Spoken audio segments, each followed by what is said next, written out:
Hola, soy la doctora Sara Palomo Díez. Soy profesora de la Universidad Complutense de Madrid y mis compañeros, la doctora Claudia López Gómez y el doctor César López Matayoshi, junto a mí, vamos a presentar la siguiente ponencia sobre una asignatura optativa que lleva implementándose en nuestra facultad desde hace 2 años y trata de dar las nociones básicas y necesarias para llevar a cabo una adecuada acción divulgadora por parte de los científicos y de los profesionales del área de las ciencias de la salud. Implementando además dentro de esta asignatura una metodología fundamentalmente de aprendizaje basado en proyectos y de comunidades de aprendizaje que se pone en práctica culminando con unas jornadas de iniciación a la divulgación científica abiertas al público general. La transmisión de los conocimientos científicos a la sociedad es un deber de los profesionales de la ciencia y de la salud. Y esto no es porque yo lo diga, sino que viene dado por una serie de normas jurídicas, tanto a nivel nacional como internacional. Vamos a partir de las internacionales. Ya en la Declaración Universal de los Derechos Humanos aparece la frase que indica: toda persona tiene derecho a tomar parte libremente en la vida cultural de la comunidad, a gozar de las artes y a participar en el progreso científico y en los beneficios que de él resulten.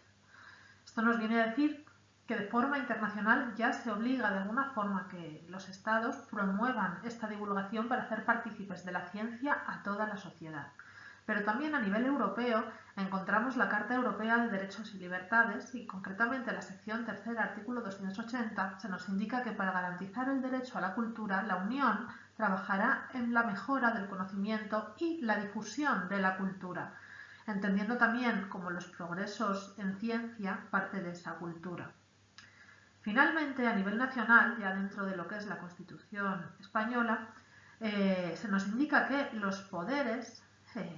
públicos promoverán y tutelarán el acceso a la cultura a la que todos tienen derecho. Los poderes públicos promoverán la ciencia y la investigación científica y técnica en beneficio del interés general. Por lo tanto, todo esto nos lleva a pensar pues, que la responsabilidad tenemos cierta responsabilidad a la hora de divulgar todos los avances científicos en los que tomamos parte como científicos, ¿no? Como investigadores. Pero esta responsabilidad no es directa de los investigadores, sino que es de los estados esa responsabilidad por la cual deben garantizar que esto se haga, porque es un derecho que está contemplado dentro de la Declaración Universal de los Derechos Humanos, lo que responsabiliza a los estados de esta labor, no a los investigadores como tal. Por lo tanto, si el acceso al conocimiento es un derecho universal, es a los estados a quien corresponde garantizar ese derecho. Por otro lado, las administraciones públicas a nivel nacional fomentarán también actividades conducentes a la mejora de la cultura científica y tecnológica de la sociedad a través de la educación, la formación y la divulgación, y reconocerán adecuadamente las actividades de los agentes del Sistema Español de Ciencia, Tecnología e Innovación en este ámbito. Para ello, y por esta razón, hemos desarrollado la asignatura y las actividades a las que nos referimos a continuación. Podemos leer aquí, los objetivos de la asignatura y la metodología aplicada serán aportar las nociones teóricas necesarias para comprender los procesos de aprendizaje y las dificultades de aprendizaje en el contenido de las ciencias de la salud. Conocer los modelos, metodologías y técnicas metodológicas necesarias para llevar a cabo una acción divulgativa eficaz. Llevar a cabo el aprendizaje a través de una metodología teórico-práctica, desembocando en la puesta en práctica de sus propias cualidades divulgativas. Y por último, desarrollar unas jornadas científicas divulgativas que permitan a todos los estudiantes poner en práctica lo aprendido y demostrarlo a un público general. A continuación vamos a exponer un poco por encima en qué consiste la asignatura Aprende a divulgar tu ciencia, explicando brevemente el temario y así como el sistema de evaluación. Comenzando por el sistema de evaluación, podemos decir que este sistema de evaluación se fundamenta se estructura de la siguiente manera. El 20% de la calificación final de los alumnos se ha basado en la asistencia a seminarios prácticos, que son de asistencia obligatoria. Dentro de estos seminarios prácticos se pondrá en práctica la teoría explicada en otros seminarios teóricos, que no son de asistencia obligatoria. Por otro lado, un 40% de la calificación final se deberá a la participación y realización de actividades teórico-prácticas planteadas. Estas actividades teórico-prácticas se desarrollarán dentro de los propios seminarios, realizándose en su mayoría dentro de los mismos, aunque bueno, algunas veces sí que podrán requerir cierto trabajo desde casa. Finalmente, el otro 40% se centrará en el proyecto final, que será presentado en las jornadas de iniciación a la divulgación científica que son planteadas finalmente. Estas jornadas en la primera edición del curso no existían, pero fueron los propios alumnos quienes pidieron que los proyectos finales pudieran ponerse en marcha y de verdad ponerse al servicio del público general, por lo que este año decidimos por primera vez desarrollar estas jornadas de iniciación a la divulgación científica, cuyo cartel aparece justo aquí, indicando pues tanto el programa como en qué consisten, pero ya nos centraremos posteriormente más en las mismas. En cuanto al temario de la asignatura, nuestro temario se divide en una serie de bloques teóricos y prácticos, y yendo los bloques teóricos desde el bloque número 1 hasta el bloque número 6 y los prácticos denominados seminarios, desde el seminario 1 hasta el seminario 5, finalmente culminando con las jornadas abiertas de iniciación en la divulgación científica. Dentro de los bloques teóricos vamos a resumir muy brevemente cuál es el contenido de la asignatura para que se comprenda el enfoque de la misma. En primer lugar, en el bloque 1 nos vamos a centrar fundamentalmente en una introducción sobre qué es la divulgación y también un poquito qué es la didáctica y cuál es la diferencia entre estos dos términos, dado que no son exactamente lo mismo, pero sí que es verdad que la divulgación se sirve de muchas de las herramientas que surgen dentro del ámbito de la didáctica, de las ciencias de la educación. También en este apartado vamos a explicar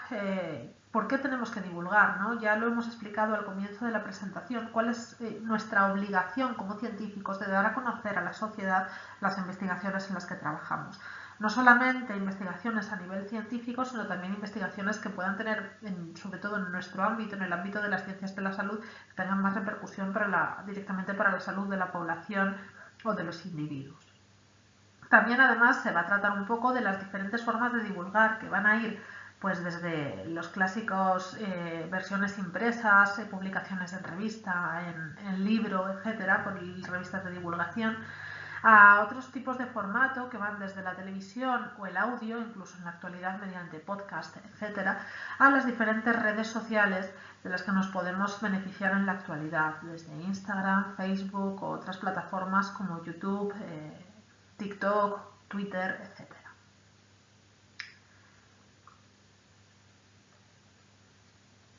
Por otro lado, ya en el bloque 2, lo que pasamos a explicar es cómo aprendemos, cuáles son los mecanismos por los que se produce el aprendizaje, dado que la divulgación lo que pretende y lo que persigue es dar a conocer unos conocimientos a una población general. Por lo tanto, necesitamos entender cómo funcionan los mecanismos de aprendizaje. Por ello, en este bloque nos centramos en las fases del pensar, trabajando sus diferentes etapas, desde la etapa adquisitiva, pasando por la reflexiva, hasta dentro de la adquisitiva la forma en que se recibe la información, la receptiva, pasando por la reflexiva hasta la retentiva y después otras etapas tales como la reactiva y también la propia metacognición, explicando que la información puede llegar al público mediante diferentes vías, ya sea una vía oral o bien una vía visual o bien una vía escrita, y cómo trabajamos y cómo recibimos cada tipo de información y cómo la procesamos y la interiorizamos dentro de nuestro conocimiento. Para poder después aplicar unas metodologías, unos modelos, unas técnicas metodológicas específicas. Y en el bloque 3, además, nos centramos también en las dificultades que tiene la ciencia, concretamente las ciencias de la salud, para transmitir sus conocimientos, debido a que existen una serie de problemas a la hora de traspasar esta información, estos conocimientos a un público general que no tiene la formación precisa, ¿no?, específica del ámbito científico en el que nos movemos. Por ello hablamos de las dificultades del lenguaje científico, el lenguaje, cómo transmitirlo, cómo transformarlo a un lenguaje más coloquial o a una ciencia, un lenguaje de ciencia escolar, También otras dificultades, pues como pueden ser derivadas de los modos de pensar, de la utilización de términos de forma incorrecta, como puede ser la diferencia entre masa y peso, ¿no? En nuestra vida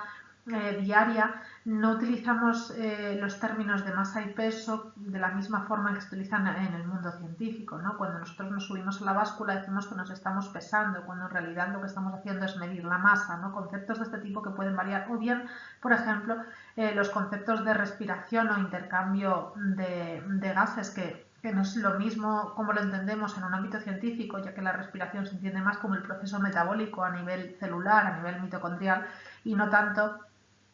lo que entiende la mayoría de la población, que sería lo que es el intercambio de gases que se produce a nivel pulmonar. Entonces, todas estas diferencias en el lenguaje, entre el lenguaje científico y el lenguaje más coloquial,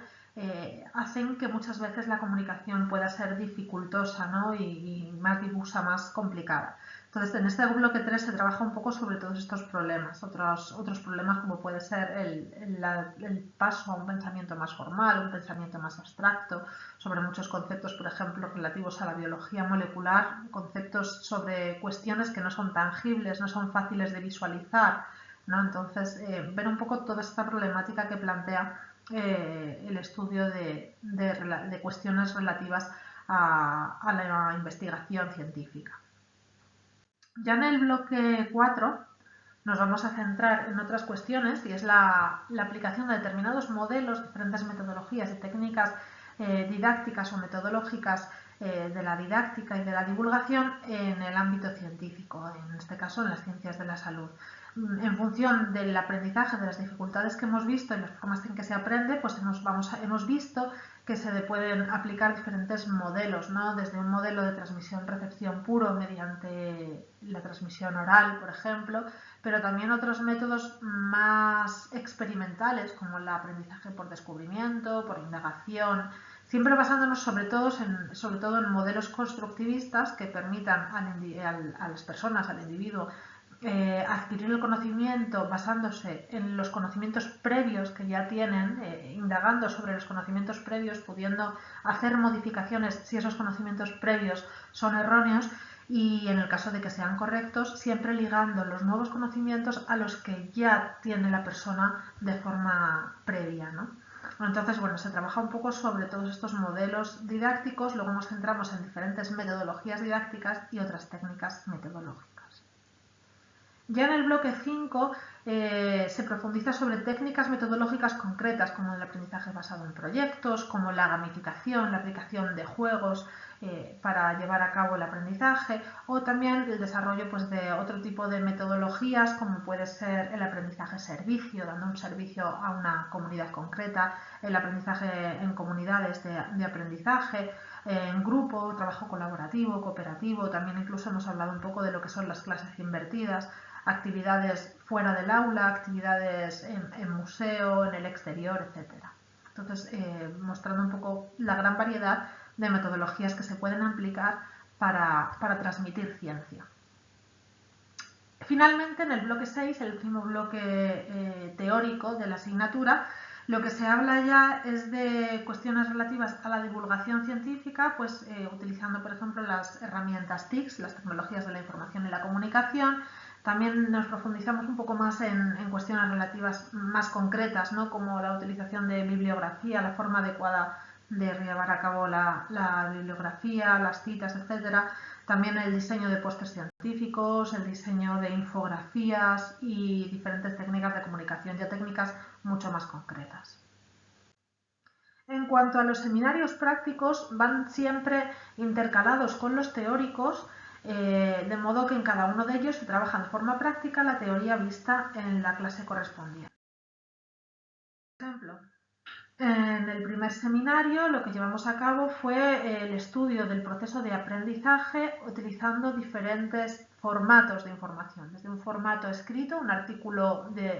divulgativo escrito, pasando por una imagen con una serie de palabras y terminando con un vídeo de una youtuber conocida. En este caso, los alumnos lo que tenían que hacer era intentar explicar cuál era el aprendizaje, por qué etapas y fases del aprendizaje, etapa receptiva, reflexiva, retentiva, cómo pasaban por cada una de estas etapas en función del tipo de material. En el segundo seminario lo que se trabajó fue sobre la búsqueda de un modelo didáctico óptimo. Se planteaba un caso concreto de una divulgadora que iba a un centro educativo para exponer una serie de conocimientos y se encontraba una serie de problemas, de modo que los alumnos debían buscar soluciones indagando sobre el modelo didáctico óptimo que debería utilizar, las metodologías apropiadas, etc. Ya en el seminario 3 se centraba más en las nuevas metodologías didácticas, la gamificación y el empleo de las tecnologías de la información y la comunicación. Entonces aquí lo que hicimos fue desarrollar una serie de juegos,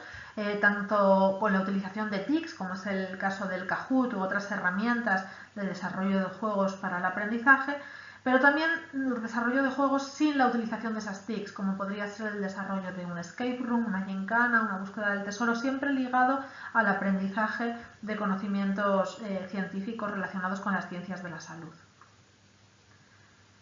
En el seminario 4 nos centramos ya en lo que era el diseño de pósters y también el diseño de infografías. Estas infografías y estos pósters posteriormente serían expuestos por los alumnos en las propias jornadas de iniciación a la divulgación científica con las cuales culminaría la asignatura. Por lo tanto, ya en el seminario 5, que sería previo a las jornadas, lo que hicimos fue recibir la visita de algunos expertos en divulgación y escuchar su aportación, su punto de vista, sus ponencias y la forma en que ellos llevan a cabo sus proyectos divulgativos. En cuanto a los datos relativos al éxito de la asignatura, en los últimos años solamente tenemos los datos sobre el curso 2022-2023 y el curso 2023-2024. Hay que decir que esta asignatura ha sido propuesta en los grados de Medicina, Enfermería, Nutrición Humana y Dietética, Terapia Ocupacional y Podología dentro de nuestra facultad. Y en ambos cursos, tanto en el 22-23 como en el 23-24, el grado en el que ha tenido mayor éxito y hemos tenido mayor número de alumnos inscritos ha sido en Nutrición Humana y Dietética. Ha sido el grado en el que más alumnos inscritos hemos tenido dentro de esta asignatura, seguido por Medicina en mucha menor medida. La jornada o jornadas de iniciación a la divulgación científica se extenderán durante 2 días, a lo largo de los cuales se hará una exposición de pósters de carácter divulgativo, no científico, sino con un enfoque destinado a un público más amplio, en los cuales se expondrán tanto pósters diseñados por los propios alumnos de la asignatura, como que estarán abiertas a diferentes propuestas de otras personas que quieran participar e inscribirse publicando sus propios pósters. Hasta la fecha tenemos un total de 9 pósters inscritos, más los de los propios alumnos de la asignatura. Además, durante el segundo día de las jornadas se llevará a cabo una jornada de puertas abiertas donde se expondrán los trabajos divulgativos de los alumnos, ya no en formato de póster, sino en diferentes formatos, entre los cuales pues tendremos algunas exposiciones más teóricas, con explicaciones más teóricas, pero también siempre acompañadas de otras actividades tales como juegos, incluso alguna cata, una cata de aceites en este caso, por ejemplo, pero también tendremos la presentación de un blog y redes sociales relacionados con la nutrición de una de las alumnas, Nutrición para Jóvenes Inquietos, y también otras propuestas como por ejemplo la presentación de una guía para reducir los alimentos ultraprocesados. Todo ello será durante el segundo día en una jornada que durará en torno a unas 3 horas con las diferentes presentaciones. En estas jornadas tendremos la participación de la propia Universidad Complutense, en la cual se llevarán a cabo las jornadas como institución principal dentro de la cual nosotros formamos parte de la misma, y también con la colaboración del Colegio de Educación Infantil primaria y secundaria, el CEIPSO Salvador Dalí de Fuenlabrada. Es un colegio público que ha colaborado con nosotros para que algunos de los alumnos puedan participar y llevar sus iniciativas divulgativas hasta este centro educativo, ya destinándolas a un público pues, más infantil y juvenil. Dentro de la jornada de pósters, aquí vemos algunas de las propuestas de póster de nuestros alumnos. Por ejemplo, esto es una infografía derivada de la alumna que ha llevado a cabo el diseño de una guía para reducir el consumo de alimentos ultraprocesados. Y aquí tenemos otras propuestas de póster divulgativo, algunos en torno al cáncer de mama, también de alumnos de la propia asignatura. O este otro sobre nutrición, nutre tu vida con buenos hábitos. O este último sobre el acné y su relación con la dieta, si existe una conexión entre los alimentos que comemos, ingerimos y la producción de acné y alteraciones de la piel. Todo esto pues con un enfoque muy abierto y destinado a un público general. Nuestras conclusiones son las siguientes. Con el desarrollo de esta asignatura hemos conseguido aportar las nociones teóricas necesarias para comprender los procesos de aprendizaje, así como las dificultades del aprendizaje en el contexto de las ciencias de la salud. Por otro lado, tanto la asignatura como el desarrollo de los proyectos planteados permiten culminar en las jornadas de iniciación a la divulgación asociadas a cada tipo de proyecto. Han permitido a los alumnos conocer y profundizar sobre los modelos, metodologías y técnicas metodológicas necesarias para llevar a cabo una acción divulgativa eficaz. Todo ello ha sido posible gracias a la combinación de tanto teoría como prácticas y, finalmente, se espera poder desarrollar unas jornadas divulgativas que permitan a los alumnos poner en práctica lo aprendido y mostrarlo a un público general, culminando con una metodología eficaz y motivadora que permite poner en práctica lo aprendido y demostrarlo. Muchas gracias por vuestra atención y si tenéis cualquier duda estaremos encantados de resolverosla a través de nuestra dirección de mi dirección de mail que dejo en esta última diapositiva. Gracias a todos y gracias a la organización del Congreso.